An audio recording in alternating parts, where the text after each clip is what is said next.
कार्तिक माह में शुक्ल पक्ष की प्रतिपदा तिथि पर गोवर्धन पूजा का पर्व मनाया जाता है। यह पर्व दिवाली के अगले दिन आता है। गोवर्धन पूजा को अन्नकूट के नाम से भी जाना जाता है। इस बार गोवर्धन पूजा 14 नवंबर 2023 को मनाई जाएगी। इस दिन गोवर्धन पर्वत, भगवान श्री कृष्ण और गौ माता की पूजा की जाती है। इस दिन लोग घर के आंगन में या घर के बाहर गाय के गोबर से गोवर्धन पर्वत की आकृति बनाते हैं और पूजा करते हैं। गोवर्धन पूजा का सीधा संबंध भगवान श्री कृष्ण की एक अद्भुत लीला से जुड़ा है। आइए जानते हैं भगवान श्री कृष्ण ने ऐसी कौन सी लीला रची कि गोवर्धन पूजा की परंपरा द्वापर युग से चली आ रही है और क्यों भगवान को 56 भोग इस दिन लगाया जाता है। तो चलिए आज की ज्ञान की बात में जानते हैं गोवर्धन पूजा की तिथि, शुभ मुहूर्त और महत्व के बारे में। गोवर्धन पूजा का पर्व दिवाली के दूसरे दिन मनाया जाता है, लेकिन इस बार ऐसा नहीं होगा क्योंकि कार्तिक अमावस्या 2 दिन रहेगी।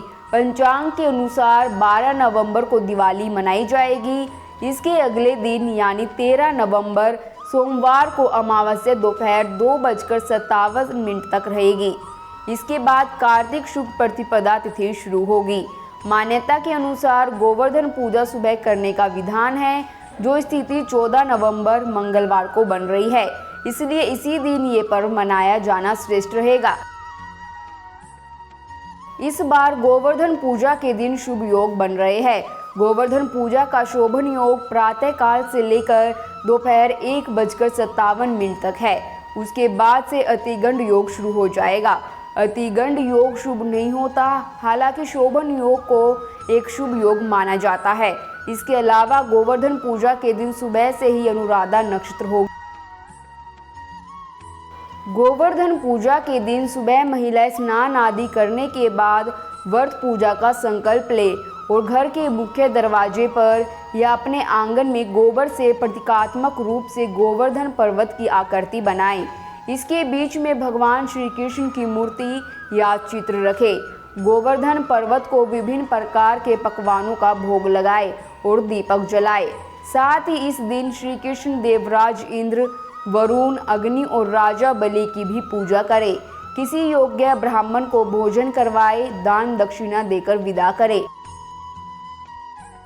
गोवर्धन पूजा की पौराणिक कथा के अनुसार द्वापर युग में एक बार देवराज इंद्र को अपने ऊपर अभिमान हो गया था।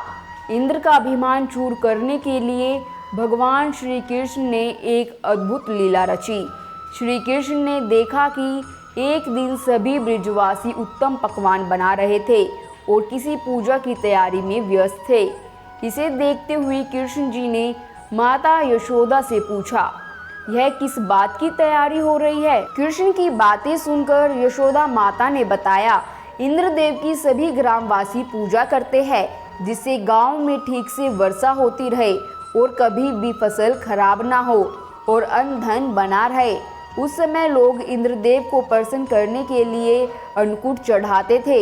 यशोदा मैया ने कृष्ण जी को यह भी बताया कि इंद्रदेव की कृपा से ही अन्न की पैदावार होती है और उनसे गायों को चारा मिलता है। इस बात पर श्री कृष्ण ने कहा, फिर इंद्रदेव की जगह गोवर्धन पर्वत की पूजा होनी चाहिए, क्योंकि गायों को चारा वहीं से मिलता है। इंद्रदेव तो कभी प्रसन्न नहीं होते हैं और ना ही दर्शन देते हैं। इस बात पर ब्रिज के लोग इंद्रदेव की जगह गोवर्धन पर्वत की पूजा करने लगे। यह देखकर इंद्रदेव क्रोधित हुए और उन्होंने मूसलाधार वर्षा शुरू कर दी। इंद्रदेव ने इतनी वर्षा की कि उससे ब्रिजवासियों को फसल का काफी नुकसान हो गया। ब्रिजवासियों को परेशानी में देखकर श्री कृष्ण ने अपनी कनिष्ठा उंगली पर पूरा गोवर्धन पर्वत उठा लिया और सभी ब्रिजवासियों को अपने गाय और बछड़े समेत पर्वत के नीचे शरण लेने के लिए कहा। इस बात पर इंद्र कृष्ण की यह लीला देखकर और क्रोधित हो गए और उन्होंने वर्षा की गति को और ज्यादा तीव्र कर दिया। तब श्री कृष्ण ने सुदर्शन चक्र से कहा कि आप पर्वत के ऊपर विराजमान होकर वर्षा की गति को नियंत्रित करें और शेषनाग से कहा, आप मेड़ बनाकर पानी को पर्वत की ओर आने से रोके। इंद्र लगातार 7 दिन तक वर्षा करते रहे। तब ब्रह्मा जी ने इंद्र से कहा कि श्री कृष्ण भगवान विष्णु के अवतार है और उन्हें कृष्ण जी की पूजा की सलाह दी। ब्रह्मा जी की बात सुनकर इंद्र ने श्री कृष्ण से क्षमा मांगी और उनकी पूजा करके अन्नकूट का 56 तरह का भोग लगाया। तभी से गोवर्धन पर्वत पूजा की जाने लगी और श्री कृष्ण को प्रसाद में 56 भोग चढ़ाया जाने लगा। ये तो थी गोवर्धन पूजा की बात। ऐसे ही सनातन धर्म की अन्य त्योहारों की जानकारी के लिए कल फिर मिलेंगे एक नई ज्ञान की बात के साथ। नमस्कार।